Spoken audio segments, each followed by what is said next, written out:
Mm-mm. I'll do it to the computer. Yeah, you want to do it to the computer. Cool. Here we are. Again. I'll jump into it without further ado.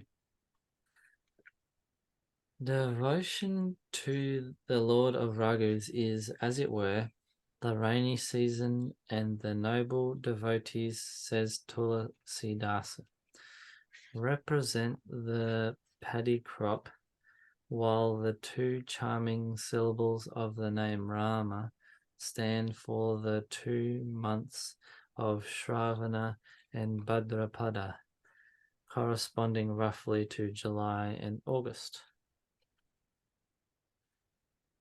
Both the letter sounds are sweet and attractive. They are the two eyes, as it were, of the alphabet, and the very life of the devotee. Easy to remember and delightful to one and all. They bring gain here and provide sustenance hereafter. They are most delightful to utter, hear and remember, and are dear as Rama and Lakshmana to Tulsidasa. When treated separately, the two letters lose their harmony, i.e., are differently pronounced, bear diverse meaning in the form of seed letters, and as such yield different results. Whereas they are naturally allied, even as Brahma, the cosmic spirit, and Jiva, the individual soul.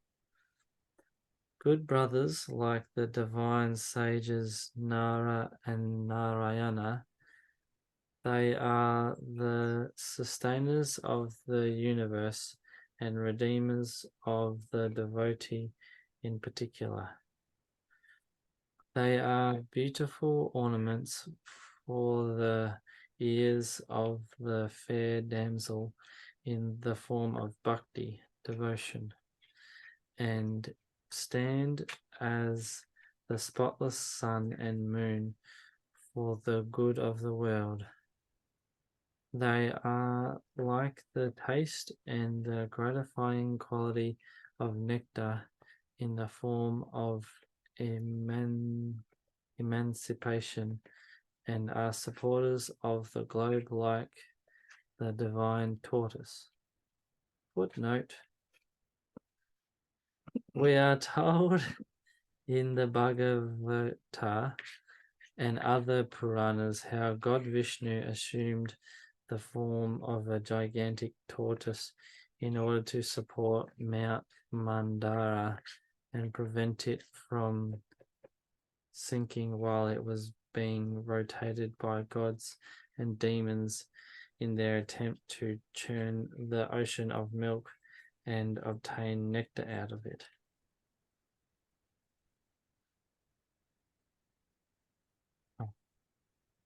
Back to the text a little bit. I'll just finish that last bit off.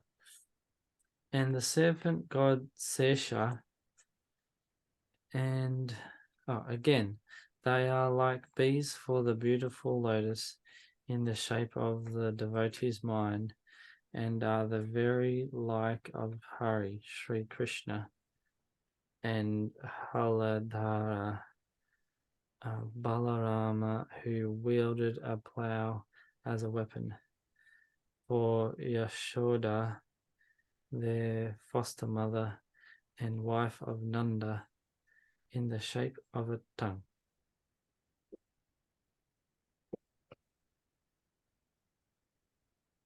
Below, the two letters R and M, forming part of the name of Rama, crown all the letters of the alphabet.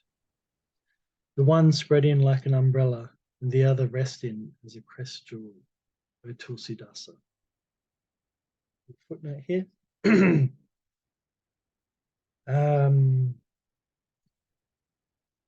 The letter It's in Sanskrit here, but what would be the letter R of the Samskrita alphabet? When immediately preceding another consonant or vowel is placed above that letter in the shape of a curved line. While the nasal consonant,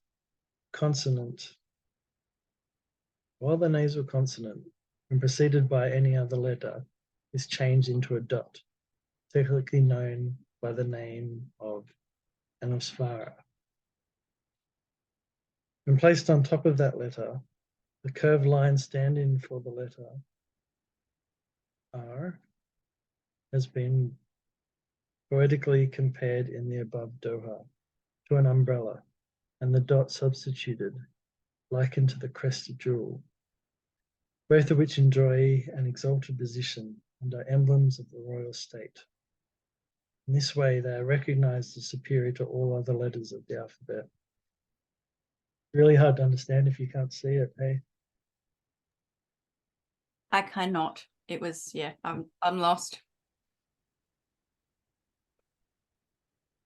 Yeah, it's confusing.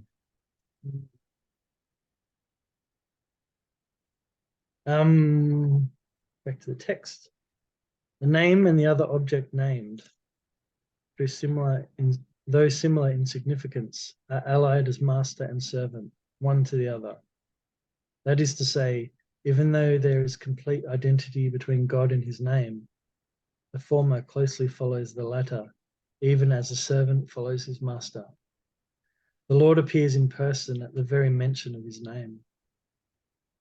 Name and form are the two attributes of God. Both of them are ineffable and beginningless, and can be rightly understood only by means of good intelligence. It is presumptuous on one's part to declare as to which is superior or inferior. Herein the distinctive merits of both, pious souls will judge for themselves. Forms are found to be subordinate to the name. Without the name, one cannot have the knowledge of the form.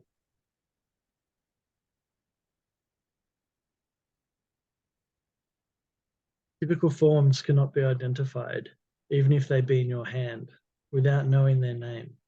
And if the name is remembered even without seeing the form, the latter flashes on the mind with a special liking for it. The mystery of name and form is a tale which cannot be told. Though delightful to comprehend, it cannot be described in words. Between the nirguna, absolute, and saguna, divinity, the name is a good intermediary. It is a clever interpreter revealing the truth of both.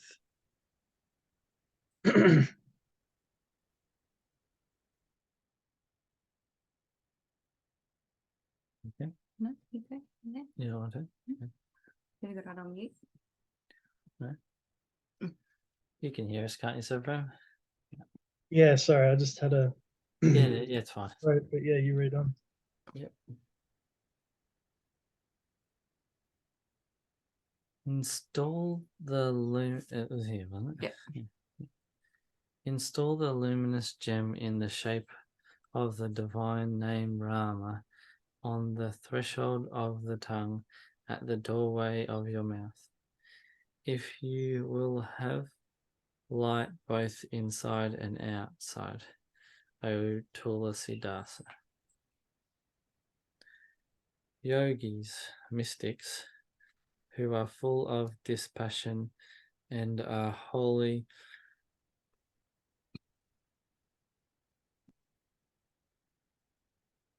detached from God's creation, keep awake in the daylight of wisdom, muttering the name with their tongue, and enjoy the felicity of Brahma, the Absolute, which is incomparable, unspeakable, unmixed with sorrow, and devoid of name and form. Even those seekers of truth who aspire to know the mysterious ways of providence are able to comprehend them by muttering the name. Strivers, hankering after worldly achievements, repeat the name, absorbed in contemplation, and become accomplished, acquiring superhuman powers such as that of becoming infinitely small in size. It's not the superpower I would choose. Footnote. Works on yoga enumerate the following 8 kinds of miraculous powers acquired by yogis. 1. Anima. The faculty of reducing one's body to the size of an atom. Nope. We No, picked that one off yet? No, I'm not doing that one. I only get to choose one. One superpower. Oh, Not okay, that I'll one. read out the rest. Thanks. Not that one. Nah. 2. Mahima. The power of expanding one's body to an infinitely large size. Nah. I want to fit through doors. 3. Garima. The power of becoming infinitely heavy. No, I like swimming. I don't want to sink like a rock. 4. Laghima. The power of becoming infinitely light in the body. I don't know. What would that do? You Float away. fly? I don't know. Like a helium balloon. 5. Prapti. Unrestricted access to all places. Yeah, that one's sounding better. 6. Prakamya. Realizing whatever one desires. Well, that one could be dangerous. Yeah. That's probably not best in my hands. 7. Isitva. Absolute lordship. And 8. Vashitva. Subjugating all. What is the difference between absolute lordship and subjugating all? What's subjugating? Well, that's making everybody do what you want. Everybody is subjected to your will, isn't it? Is that what that means? Sure, it's a really fine line in translation. Yeah. Those words. But from what I remember, Hanuman had all 8 of those cities. Yeah. 8. Yeah, the 8. That's it. Go Hanuman. All right. Well, back to the text. If devotees in distress mutter the name, their worst calamities of the gravest type disappear and they become happy. In this world, there are 4 kinds of devotees. Footnote. Srimad Bhagavad Gita mentions 4 kinds of devotees, viz. 1. Arta, the afflicted. 2. Jijnasu, the seeker of truth. 3. Atarti, the seeker of worldly riches. And 4. Jnani, the enlightened, and speaks of them all as virtuous and benevolent. Of course, the enlightened devotee is pointed out. It is pointed out is the most beloved of the Lord and constitute his very self. Guide 8:16 to 18.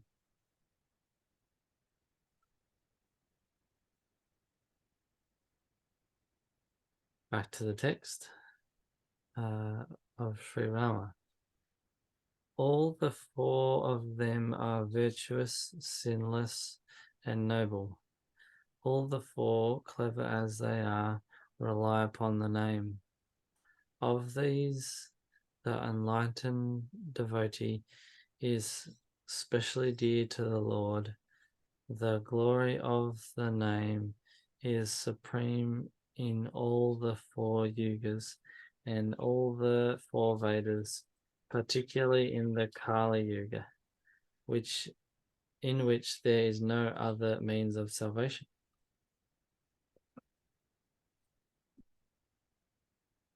The dog. I don't know if you can hear it. Where are we up to? Oh, I'll read it. You have to? Which one? Where are we up to? This one. All right. So I'll read that a little bit. Yep. Even those who are free from all desires and absorbed in the joy of devotion to Sri Rama have thrown their heart as fish into the nectarine lake of supreme affection for the name. Do you want me to keep going? Mm-hmm. There are 2 aspects of God, the one unqualified and the other qualified. Both these aspects are unspeakable, unfathomable, without beginning and without parallel. To my mind, greater than both is the name that has established its rule over both by its might.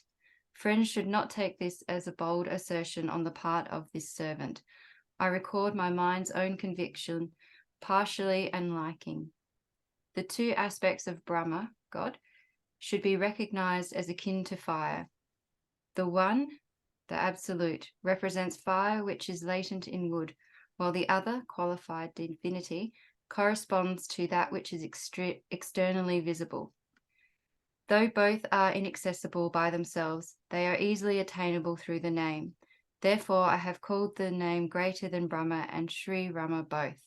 Brahma, God, is one, all-pervading and imperishable. He is all truth, consciousness, and a compact mass of joy. Compact mass of joy. There you go. Very small. Even though such immutable Lord is present in every heart, all beings in this world are nonetheless miserable and unhappy. Through the practice of the name, preceded by its true appraisement, however, the same Brahma reveals itself even as the value of a jewel is revealed by its correct knowledge. Would you like to keep reading? You have a shot, sir? Sure. Glory of the name is thus infinitely greater than that of the absolute. I shall show how my judgment, the name is superior even to Sri Rama. For the sake of his devotees, Sri Rama assumed the form of a human being and, suffering adversities himself, brought relief to the pious. By fondly repeating his name, on the other hand, devotees easily become abodes of joy and blessing. From memory, sorry. Yeah. Listen, Footnote, side note, side Appendix note. A. I think Sri Rama was the first incarnation in the Hindu texts and things that didn't know he was a god. So prior to Sri Rama incarnating, his previous incarnations, or God's previous incarnations, did know that they were God when they incarnated. But Sri Rama didn't know he was a god until later on in his journey. So he actually suffered because he didn't know. You know what I mean? But Yeah. From what I understand, I might be wrong. Happened once, I think, maybe twice.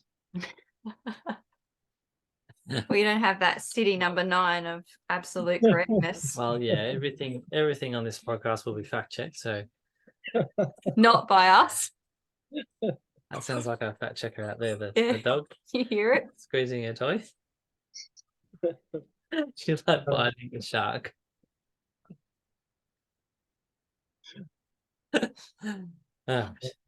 Wants to join in, have an opinion? Everyone else gets to make some noise. Sorry, Sarah. No, I'm sorry, man. No. Where were we? Yeah. Sri Rama himself redeemed a single woman, Alia, the wife of an ascetic, while his name corrected the errors of wicked persons. For the sake of the sage Vishvamitra, Sri Rama wrought the destruction of Sukutu's daughter, Tadaka, with her army and son Sabahu. That's a tongue twister, that one. While his name puts an end to the devotee's vain hopes, along with his errors and sorrows, even as the sun terminates night, in his own person, Sri Rama broke the bow of Shiva, while the very glory of his name dispels the fear of rebirth.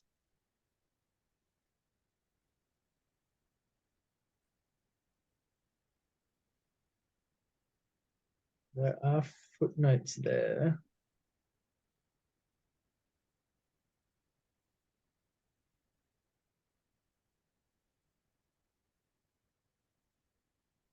Here there is a pun of the word Bhava, which has been used as a synonym of Lord Shiva in the first instance and again in the sense of rebirth.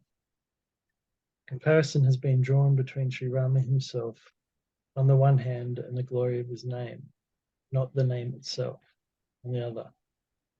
The latter, it is pointed out, excels the former in that while Sri Rama broke a concrete object like the bow, the glory of his name dispels an abstract thing like the fear of rebirth.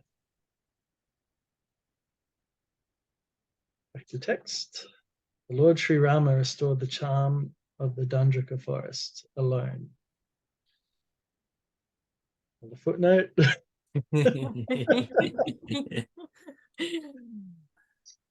The forest of Dandaka had been rendered unfit for the life in any form whatsoever under a curse from the sage Sukrakarya. The divine presence of Sri Rama, however, removed the curse and restored the forest to its original form.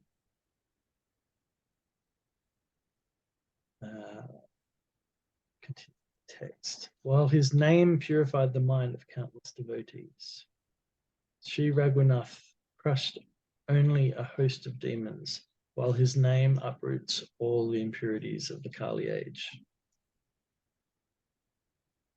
Sri Raghunatha conferred immortality only on faithful servants like Sabari, celebrated Bila woman, and the vulture Jatayu. Footnote: the accounts of Sabari and Jatayu see Aranyakanda 33:3 to 36 and 28:4 to 32 respectively. While his name has delivered innumerable wretches, the tale of its virtues is well known in the Vedas. As is well known to all, Sri Rama extended his protection to two devotees only, Sugriva and Vibhishana. His name, on the other hand, has showered its grace on numerous humble souls. The superb glory of the name shines forth in the world as well as in the Vedas.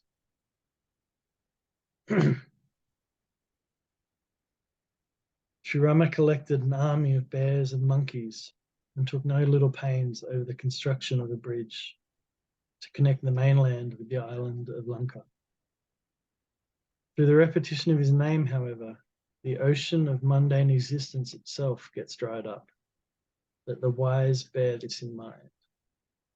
Because we just talked about monkeys and bears, I'm like the wise bear, as in the animal bear. I'm like, I had that too in my head as I was reading. it's the wise bear. You know. I just got it. Yep.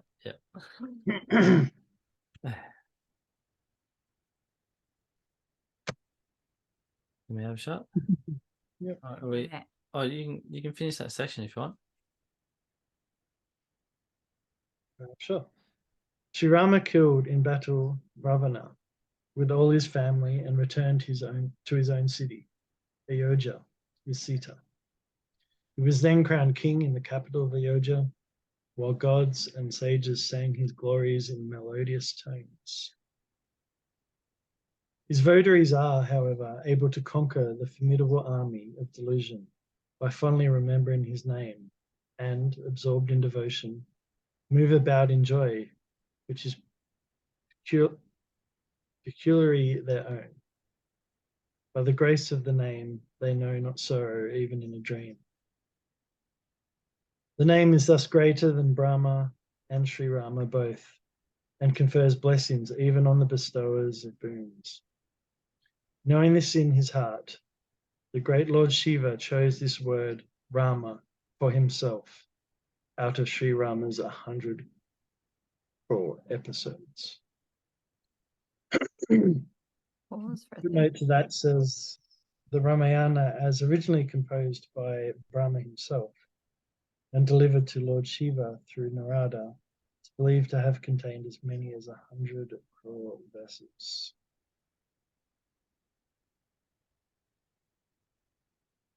Right, I'll see you in a month. Pause. Does yours say pause for 30-day recitation? Yep. Yep. I don't know what that means.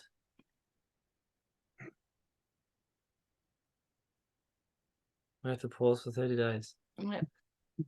Nice seeing you. Well, Yep. podcast has hit a bit of a stump. I like this because in Sevaprem's, like, obviously some of the translation is different, Yeah. but in him Stages sung his glories in choicest phrases. Yours was more nicely put, but choicest phrases. I'm like, that is a really kind of odd way I've got a few choice phrases for you. Like, it's a really odd way to say it. Mm. Trying to see my bit that would have said that. It was in the paragraph before. About 4 lines up. 5 lines up. Yeah, when he got back to the capital of Ayodhya, while gods and sages sung his glories in choicest phases. You had 2 different words which sounded a lot nicer.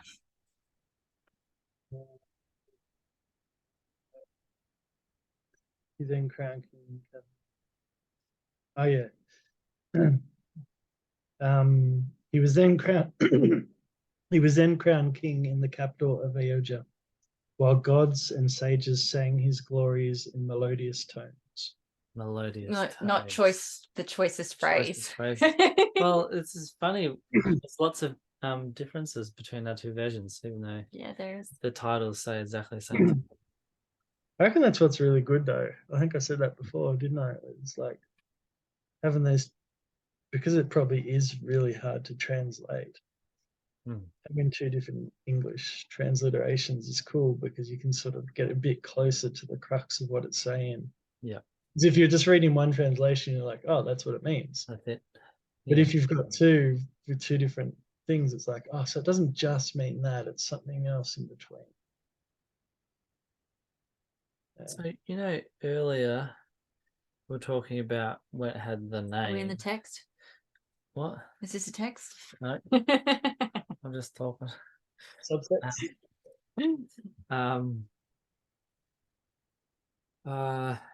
Like that last paragraph you read, the name is thus greater than Brahma and Sri Rama both, and confers blessings on blah blah blah.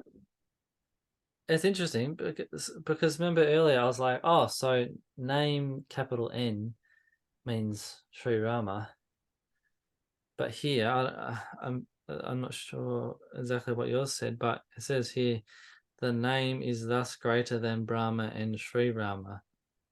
Yep. So I'm back to being confused about what capital N name means. So the name of Ram is greater than Ram himself.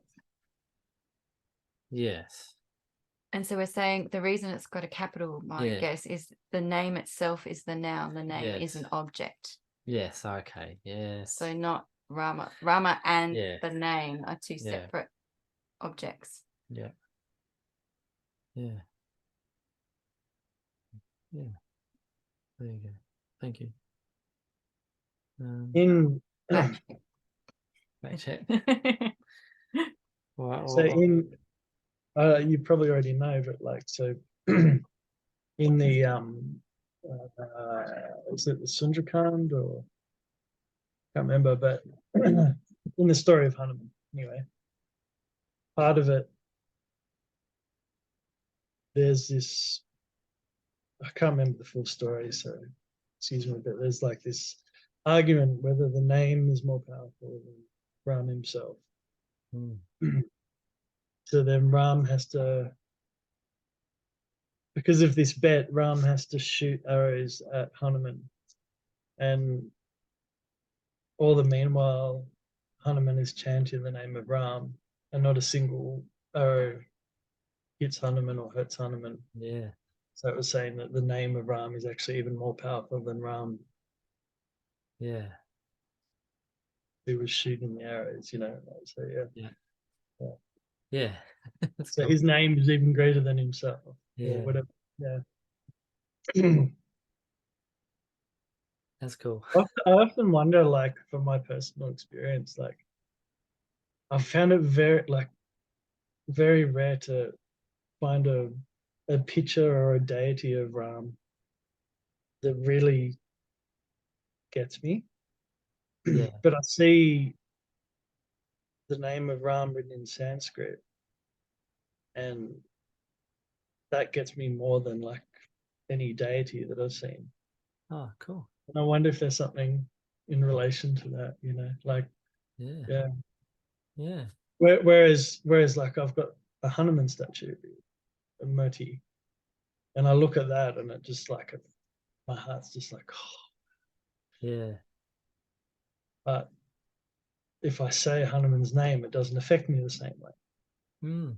But it's vice versa with Ram. Whereas, like, if I see a Murti of Ram, a statue of Ram, yeah, like it's beautiful when it, you know, Yeah. does something. But when I hear his name, the name chanted, or if I chant it myself or see it in Sanskrit written, Mm. it's way more powerful. So Yeah. I feel Yeah. like that. Yeah. So I don't know if that's like Yeah. what they're saying, but yeah. It's cool. This is the text here says his name, and this is in capital. On the other hand, shout its, and see how that's capital as well. Grace on numerous humble Oh, souls. yes. Capital I on its. It's Yeah. the name Mm. as is an Yeah. entity of its own. Yeah. It's cool. Energy, entity, vibration, whatever of its own. Yeah. Cool. It's 30 days past, I think it has, isn't it? Yep. 30 seconds. Done. Yeah.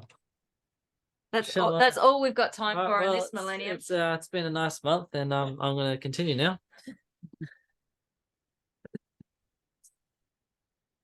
By the grace of the name alone, Lord Shambhu Shiva is immortal, and though endowed with inauspicious paraphernalia,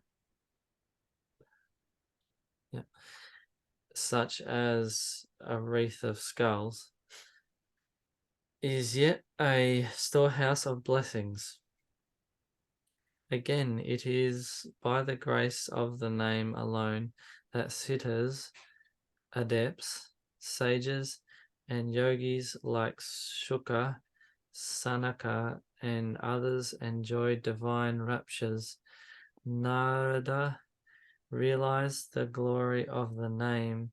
That is why, while Sri Hari is beloved of the world, and Hara is dear to Sri Hari, he, Narada, is dear to Hari and Hara, Vishnu and Shiva, both. It was because of his repeating the name that the Lord showered his grace on Prahlada, who thereby became the crest jewel of devotees. Dhruva repeated the name of Sri Hari with a feeling of indignation at the harsh treatment received from his stepmother, and thereby attained a fixed and incomparable station in the heavens. It is by remembering the holy name that Hanuman, son of the wind god, holds Sri Rama under his thumb. The vile Ajamila. Sorry, Yeah. I just want to read my version's line of that because it's really interesting. Different. Yep.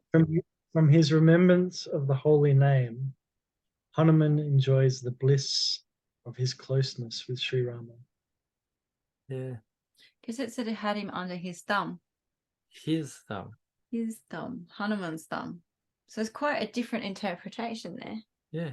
because that's the kind of saying ours is kind of saying Hanuman had some kind of power over Ram by saying Ram's name, where yours is saying it Yeah, brought them enjoyed the closer bliss. together. Yeah, he enjoys the bliss of his closeness. Business. Yeah. Rather And like they're really similar, but if you read it separately, you could easily see it as being something completely different. yeah, Like I you said, can under his interpret thumb. that in two different ways for sure. Yeah. Sorry, anyway. Yeah, I just thought it was.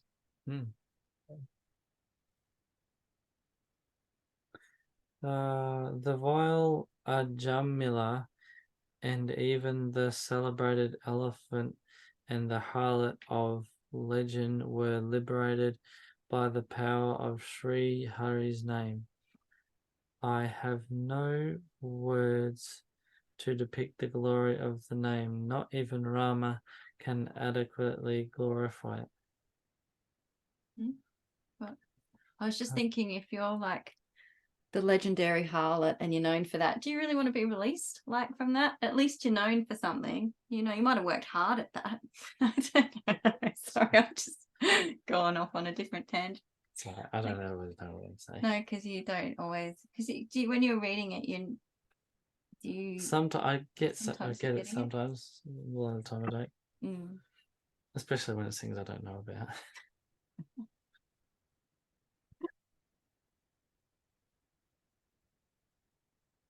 All right. The name of Rama is a wish-yielding tree, the very home of beatitude in this age of Kali. By remembering which Tulasidasa, the poet himself, was transformed from an intoxicating drug like the hemp plant into the holy basil.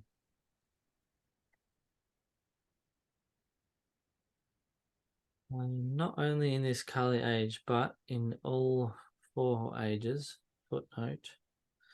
The span of the life of the universe, which is known by the name of Kalpa,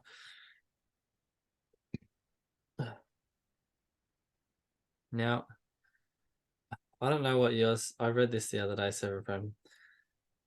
I don't know what yours has with the numbers, but the numbers, I don't know how to read these numbers because it has 2 zeros next to each other. Like, can you see them? There's a lot of zeros. There's a lot of zeros. It's a big number, so it doesn't really matter. Okay, But so I can't say a million or 1,000. Like, what is it? 4 gazillion billion 32.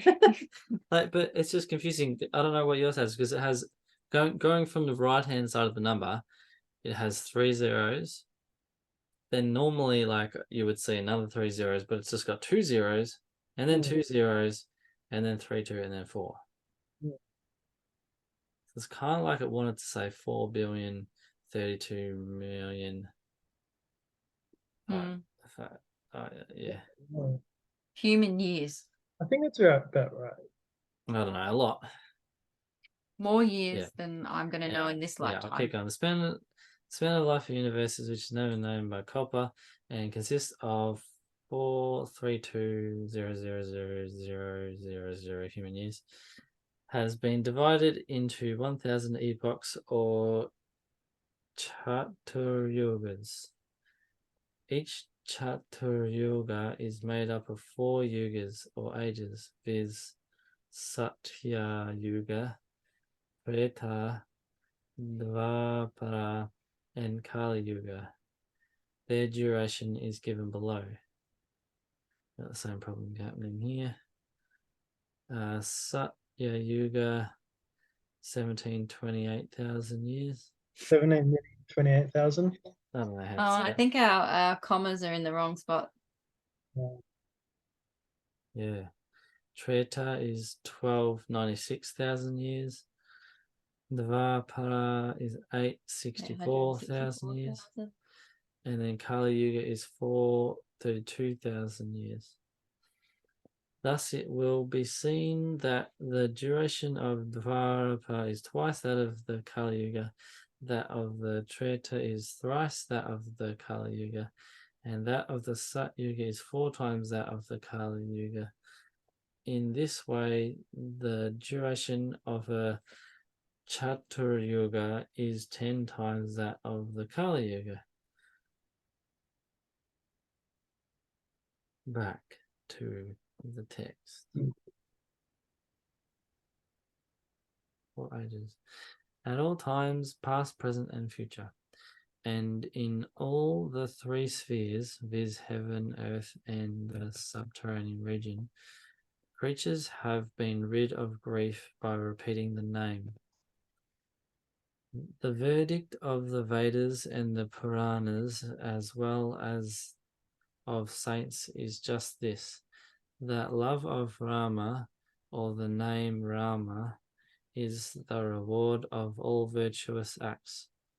In the first age, contemplation; in the second age, sacrifice; in the Dvapara age, the Lord is propitiated through worship. This age of Kali, however, is simply corrupt and the root of all impurities, where the mind of man wallows like a fish in the ocean of sin. In this terrible age, the name alone is the wish-yielding tree, the very thought of which puts an end to all the illusions of the world. The name of Rama is the bestower of one's desired object in this age of Kali. It is beneficent in the other world and one's father and mother in this world. In Kali Yuga, neither karma, action, nor bhakti, devotion, nor again jnana, knowledge, avails. The name of Rama is the only resort. The age of Kali as it were the demon Kalanemi, the repository of all wiles, whereas the name is the wise and mighty Hanuman. Footnote. The story of Kalanemi and his death at the hands of Hanuman has been briefly told in the footnote under 6. Whoa, that was the door. Sorry. Part 3 in this very kanda. The gods have arrived. All right.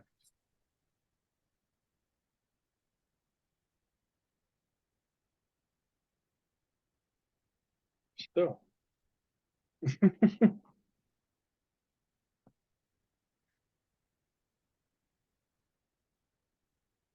Use another metaphor. To The use name another metaphor.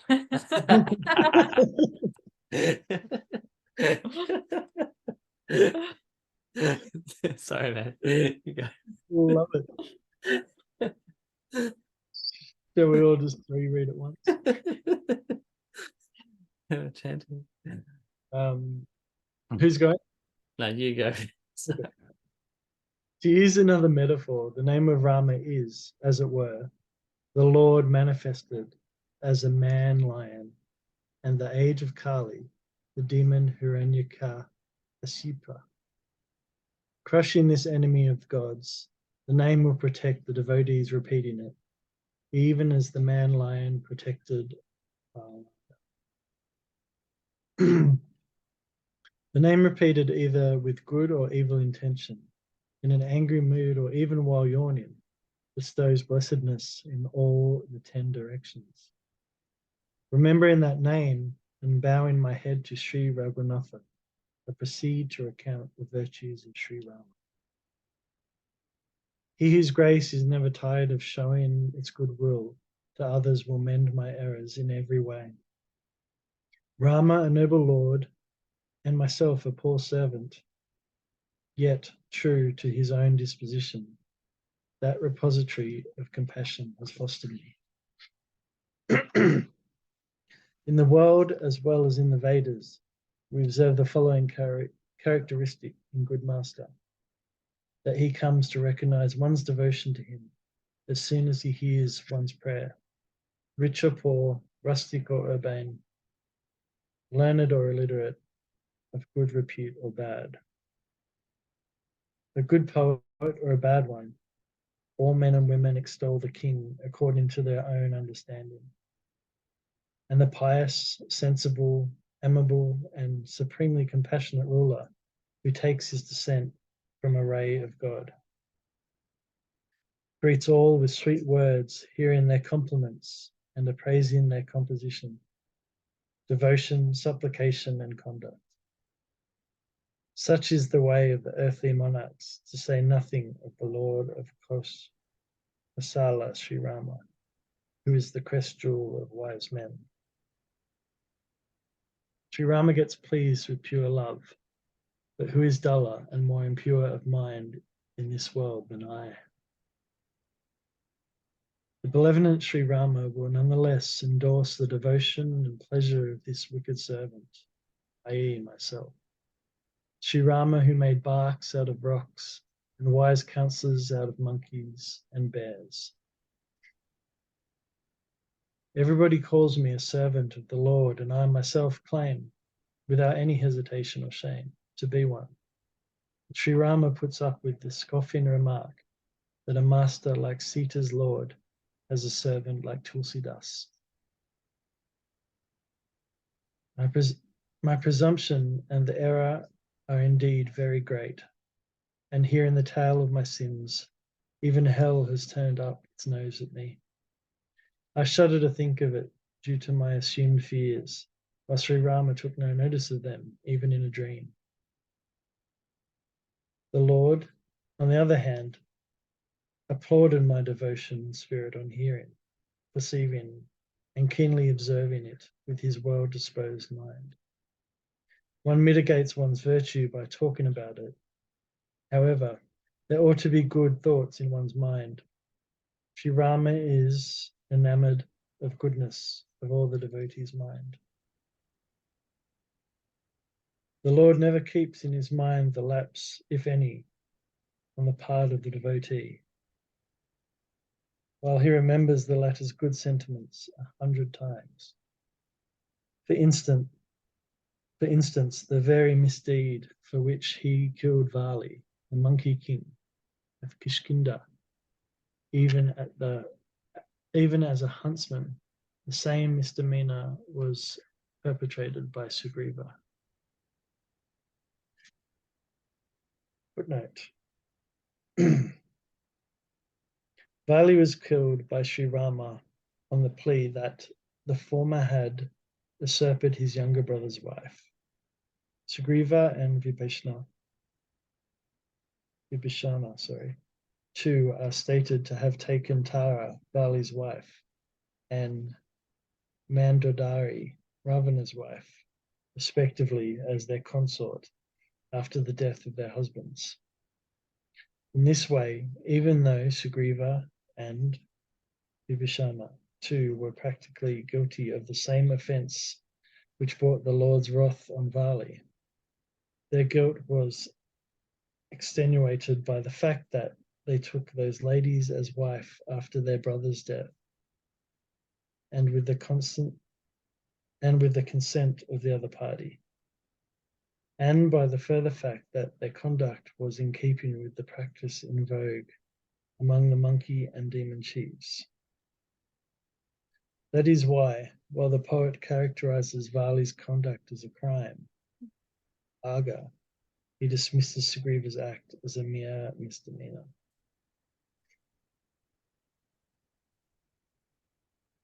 In vogue with monkeys. I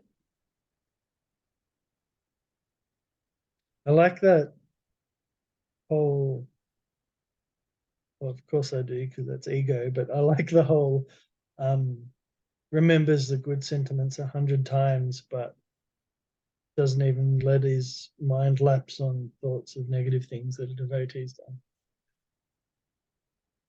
It's so opposite to what many experiences I've had in other faiths, Mm. let's say, without trying to get negative about things. Like, yeah. Hmm. Yeah. Yeah. You know, in other faiths that I've experienced or practiced, one is constantly pleading for Forgiveness, forgiveness and relief of sin and redemption. yeah, and although this is not different as such,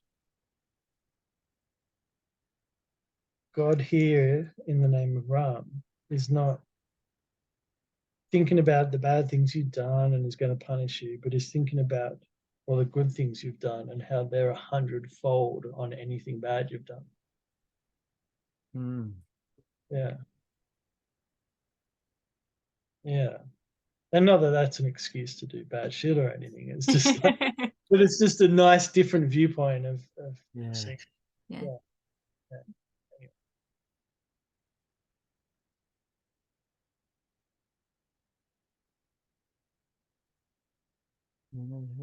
I don't think we finished. I think, didn't we Oh. just read the footnote and then we're going back? Yeah, Vipassana 2. You want to read from there? Oh, me? Yeah. Vibhashana too was guilty of the same offense, but Sri Rama took no I can't say this word. Cognizant. He was not aware of it, even in a dream. The hero of Raghu's clan, on the other hand, honoured them both at his meeting with Brahma on his return from Lanka, and commended them in open court. While the Lord sat at the foot of trees, the monkeys perched themselves high on the boughs. Such insolent creatures he exalted to his own position. There is no Lord so generous as Sri Rama, O Tulsidasa. Your goodness, O Rama, is beneficent to all. I don't think I said that right. Beneficent. Beneficent, there you go, to all. If this is a fact, Tulsidasa too will be blessed by the same. Thus revealing my merits and demerits and bowing my head once more to all, I proceed to sing the immaculate glory of the chief of Raghus, by hearing which the impurities of the Kali age are wiped away. Oh, no. The charming story which Yajnavalakya related to the good sage, here we go, Bharadvaja. I'm not very good with the Sanskrit names. Bharadvaja. Yeah, that's kind of what I said. I shall repeat the same dialogue at length. Let all good souls hear it with a feeling of delight. The ravishing tale was conceived by Shambhu, Lord Shiva. Oh, yeah, of course. Shambhu. Yeah, It says the U. It's spelt like that sometimes, and then other times it's spelled the other way. It's confusing. He graciously communicated it to his consort Uma Parvati. Shiva imparted it once more to Kakabhu Shundi, a sage in the form of a crow, knowing him to be a devotee of Sri Rama and one qualified to hear it. And it was, oh my God, Yajnavalakya who received it. If I just say it with a lot of confidence, who received it from the latter, Kakabhu Shundi, and narrated Bharadvaja. Both these, the listener, Bharadvaja, and the reciter, Yajnavalkya, are equal virtuous. They view all alike and are acquainted with the pastimes of Sri Hari. Finally, an easy one.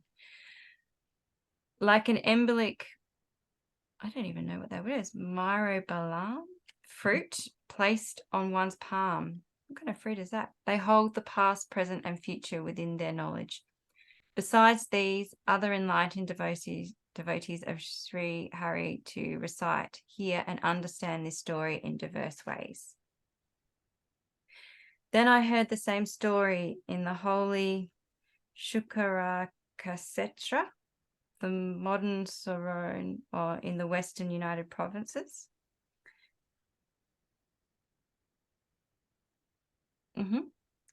Okay, the name, so footnote, the name is associated with the descent of Sri Hari as a boar, Shukra, who killed Hiranyaksa, the elder brother of, this is just seems like a passage that's out to get me. You're getting slammed.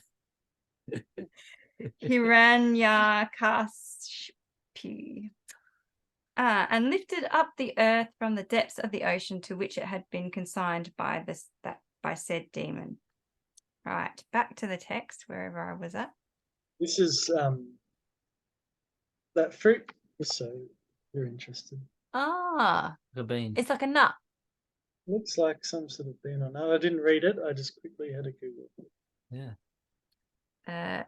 From my preceptor. But as I had no sense in those days of my childhood, I could not follow it full well. Both the listener and the reciter of the mysterious story of Sri Rama must be repositories of wisdom. How then could I, a dull and stupid creature, steeped in the impurities of the Kali age, expect to follow it? Nevertheless, when the preceptor repeated the story time after time, I followed it to a certain extent according to my poor lights. I shall versify the same in the popular tongue, so that my mind may derive satisfaction from it. Equipped with what little intellectual and critical power I possess, I shall write with a heart inspired by Sri Hari. The story I'm going to tell is such as will dispel my own doubts, errors, and delusions, and will serve as a boat for crossing the stream of mundane existence. The story of Rama is a solace to the learned and a source of delight to all men, and wipes out the impurities of the Kali age. Sri Rama's story is a peahen for the serpent in the form of the Kali age. Again, it is the wooden stick. Okay, so footnote. The fire used in sacrifices in India is produced by revolving a wood stick against a wooden block. That's how they start a fire. Okay, great. The kindling, the sacred fire of wisdom. The tail of Rama is the cow of plenty in this age of Kali. It is a beautiful, life-giving herb for the virtuous. It is a veritable river of nectar on the surface of this globe. It shatters the fear of birth and death and is a virtual snake for the frog of delusion. It is the beneficent to pious souls, even as goddess Parvati, the daughter of Himavan, is friendly to gods. Again, it puts an end to hell, even as Parvati exterminated the army of demons. It flows from the assemblage of saints, even as Lakshmi, the goddess of wealth, sprang from the ocean, and like the immovable earth, it bears the burden of the entire creation. Like the sacred river Yamuna, in this world, it bears away the messengers of Yama, the god of death. It is holy Kashi, as it were, for the liberation of souls. It is dear to Rama as the sacred basil plant, and is truly beneficent to Tulsidasa as his own mother, Hulasi. It is beloved of Lord Shiva as the river Narmada, which has its source in Mount Mekala, a peak of the Amarakantaka hills. It is a mine of all attainments, as well as the happiness and prosperity. It is to noble qualities what Mother Adita is to gods. It is the accumulation, as it were, of devotion and love for Sri Rama.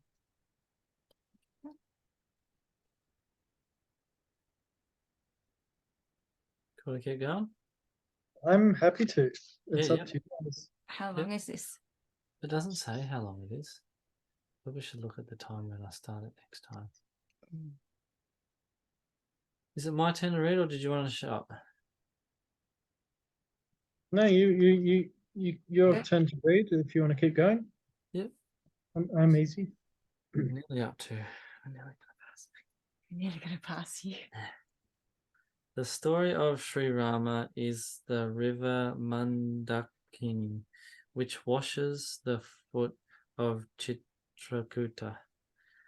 A guileless heart is Mount Chitrakuta, one of the happy resorts of Sri Rama during his wanderings in the forest. While pure love, says Tulsidasa, is the woodland in which Sita and Rama carry on their divine pastimes. The narrative of Rama is a lovely wish-yielding gem and a graceful adornment for saintly wisdom. The hosts of virtues possessed by Sri Rama are a blessing to the world and the bestowers of liberation, riches, religious merit, and the divine abode.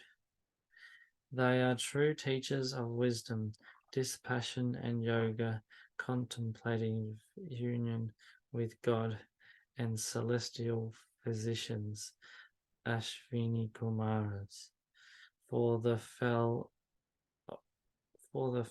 disease of metempsychosis, parents of devotion to Sita and Rama, and the seed of all holy vows, practices and observances, antidotes for sins, agonies and griefs, and beloved guardians in this as well as in the next world, valiant ministers to King Reason, and a veritable Augustia. Footnote. Sage Augustia is said to have drunk up the ocean in 3 droughts. He was born of a jar. This earned him the title of Kambaja. Back to the text. Drinking up the illimitable ocean of greed, young lions residing in the forest of the devotee's mind to kill the herd of elephants in the shape of lust, anger, and impurities of the Kali age, dear to Lord Shiva, the slayer of the demon Tripura, as a highly respectable and most beloved guest, and wish-yielding clouds, quenching the wildfire of indigence. They are spells and valuable gems, as it were, for counteracting the venom of serpents in the form of sensuous enjoyments, and efface the deep marks of evil destiny contained on the forehead. They are sunbeams, as it were, dispelling the darkness of ignorance, and clouds nourishing the paddy crop in the form of devotees, trees of paradise, as it were, yielding the object of one's desire, easily available for service and gratifying like Vishnu and Shiva, stars as it were adorning the autumnal sky in the shape of the poet's mind, and the very life's treasure for the devotees of Sri Rama, a rich harvest of enjoyments as it were yielded by the totality of one's virtuous deeds and sincerely devoted to the good of the world, like holy men, sporting in the mind of the devotees as swans in the Manasarovara lake, and purifying as the waves of the holy Ganga. A long time without a full stop. That was there. There. Building your capacity to Yeah. chant. That's what I like about when I'm doing the reading the Awadi stuff. It's clear, like I don't know if you can see in yours, but in mine, like it's like I don't know why I'm trying to show you, it's a big mess. But it's divided straight down the middle of the page. So it's like you take a breath there and then you take a breath there. It's very clear. Whereas I was just reading for bloody ever.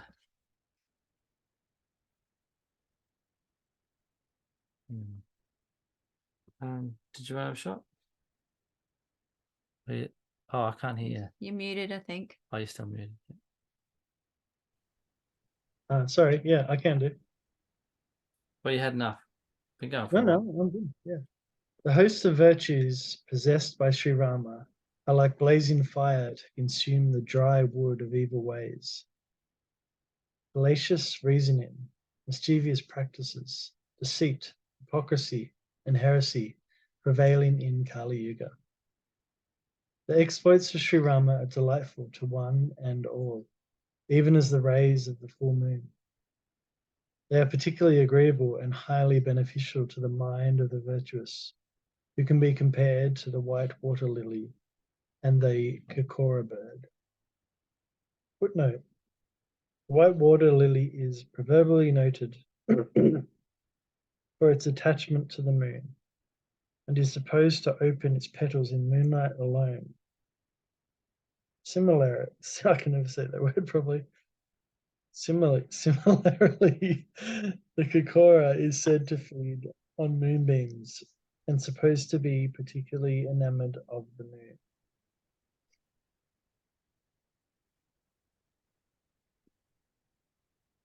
I shall now relate in some detail the sequence of the story, how goddess Parvati questioned Lord Shiva, and how the latter answered her questions, weaving a wonderful narrative round this episode.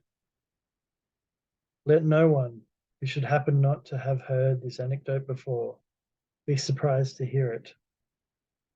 Wise men who hear this wonderful legend marvel not, for they know there is no limit to the stories of Sri Rama in this world.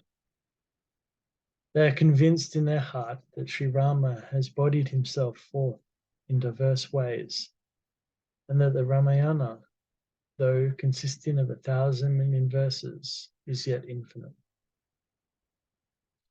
Great sages have diversely sung the charming stories of Sri Hari, relating as they do to different kalpas or cycles. Bearing this in mind, the reader should not entertain any doubt and should hear this narrative reverently and with devotion. Rama is infinite. Infinite are his virtues, and the magnitude of his stories is also immeasurable. Those whose thoughts are pure will, therefore, not be surprised when they hear it.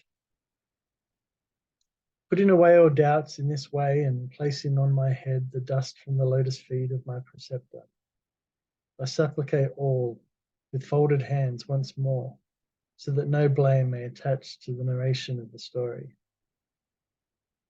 Reverently bowing my head to Lord Shiva, I now proceed to recount the fair virtues of Sri Rama.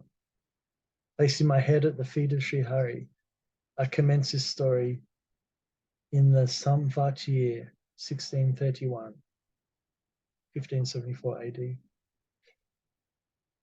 On Tuesday, the 9th of the lunar month of Chaitra, this story shed its luster at Ayodhya. On this day of Sri Rama's birth, the presiding spirits of all holy places assemble there. So declares the Vedas. And demons, nagas, birds, human beings, sages and gods come and pay their homage to Sri Raghunath. Wise men celebrate the great birthday festival and sing the sweet glory of Sri Rama. Numerous gatherings of pious people take dip in the holy water of the Tharayur River and, visualizing in their heart the beautiful swarthy form of Sri Rama, repeat his name. The very sight and touch of the Sarayu, a dip into its waters or the draught from it, cleanses one's sins.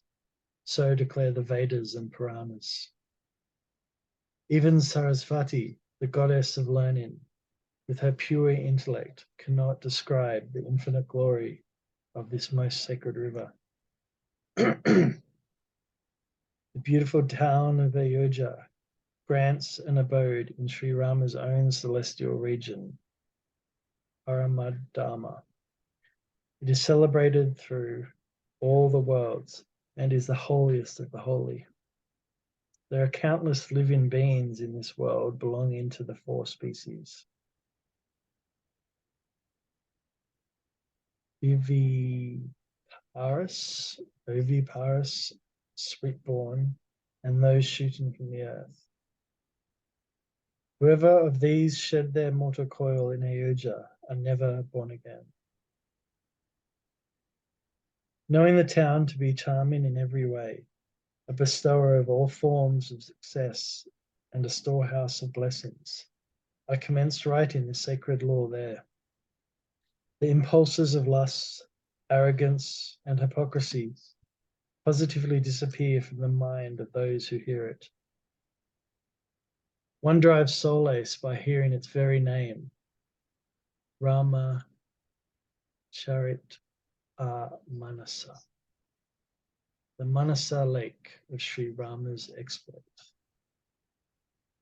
The elephant of our mind, which is being scorched by the wildfire of sensuous enjoyments, is sure to get relief should it drop into this lake.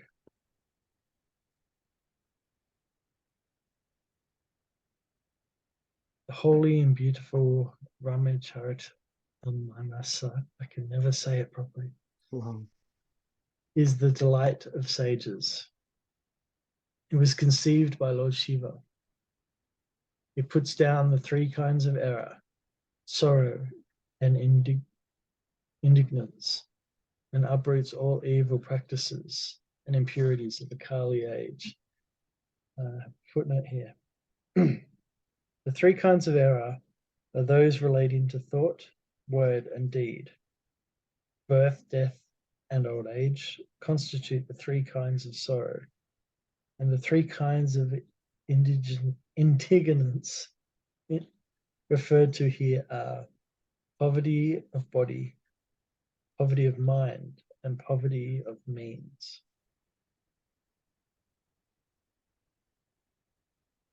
Having conceived it, the great Lord Mahadeva treasured it in his mind till a favorable opportunity presented itself, and he communicated it to his consort, Parvati. Therefore, after due consideration, Lord Shiva joyously gave it the excellent title of Ramacharit Manasa.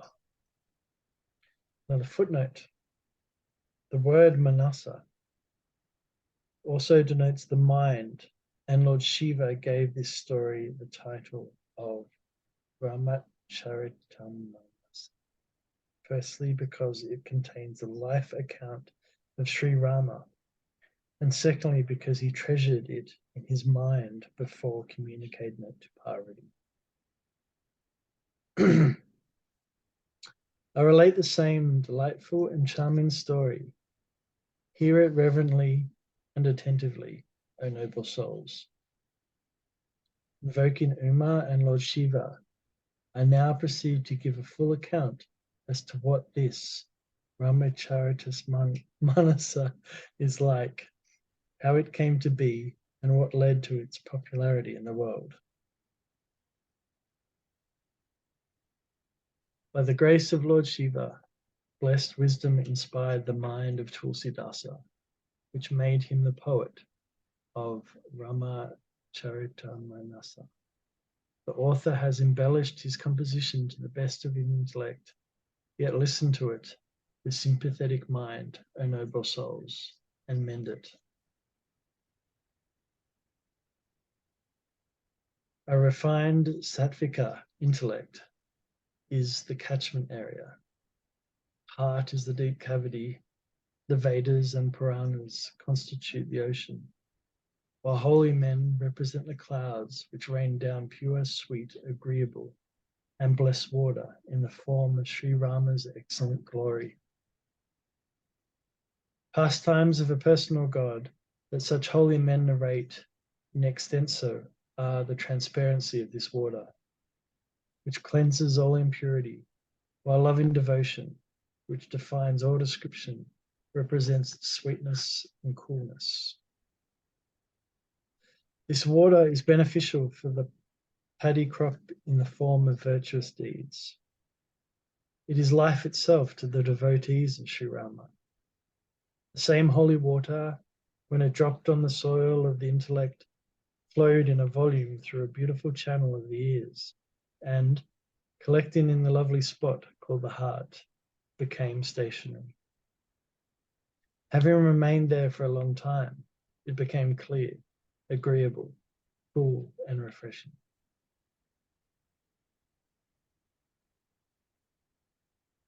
Cool. Shall we finish there, or Yeah, you want to keep reading? I'm easy either way. I think we've been going for a while, so I just got a cup of tea. I'll Oh, settling in. all right. Oh, there you go. Emma can read on from there. I can keep going. It's up to you. Yeah. Yeah, I'll keep Okay. going. They're about to pass where I'm up to, so I'm sorry about that. All right. All most beautiful and excellent. Yep. The four most beautiful and excellent dialogues, viz. Those between Bhusundi and Garuda, Shiva and Parvati, Yajnavalkya and Bharadwaja, and between Tulasidasa and other saints. Tell me to go. Yeah, I'll keep. I was just wondering how No, long this is going to be and how No, long telling me it's to going to keep be. going. Well, server program's just late. It's just going fantastic now, isn't it? The He wheels are he falling even, off. he can't even hear me. He's gone that far. Sorry, I've been going get drinks the whole time. I'm just wondering how That- long this is and how. Yeah, much I'll it'll get take onto the to- next page. Sorry. Yeah, upload it. That have been cleverly woven into this narrative are the four lovely gathas of this holy and charming lake. The 7 books are the 7 beautiful flights of steps which the soul delights to look upon with the eyes of wisdom. The unqualified and unbounded greatness of Sri Rama, which will be presently discussed, represents the unfathomable depth of this holy water. The glory of Sri Rama and Sita constitutes the nectarine water. The simals represent the soul-ravishing sport of its wavelets. The beautiful corpais represent the thick growth of lotus plants. The various poetic devices constitute the lovely shells that yield beautiful pearls. The other meters viz. Chandas, Suratas, and Dohas, are the cluster of charming many-colored lotuses. The incomparable sense, the beautiful ideas, and the elegant expression represent the pollen, honey, and fragrance of those flowers respectively. The virtuous acts mentioned therein are the charming swarms of bees. The references to spiritual enlightenment, dispassion, and reason represent the swan. The implications and involutions and the various excellences and styles of poetry are the lovely fishes of various kinds. The four ends of human existence, viz., worldly riches, religious merit, enjoyment, and liberation, the reasoned exposition of jnana, knowledge of God in his absolute formless aspect, and vijnana, knowledge of qualified divinity, with both with and without form. The 9 sentiments, it's a long one, of poetry. Footnote. What? He's frozen. Oh no, is he still there? I don't know. He's very still. No, he's frozen.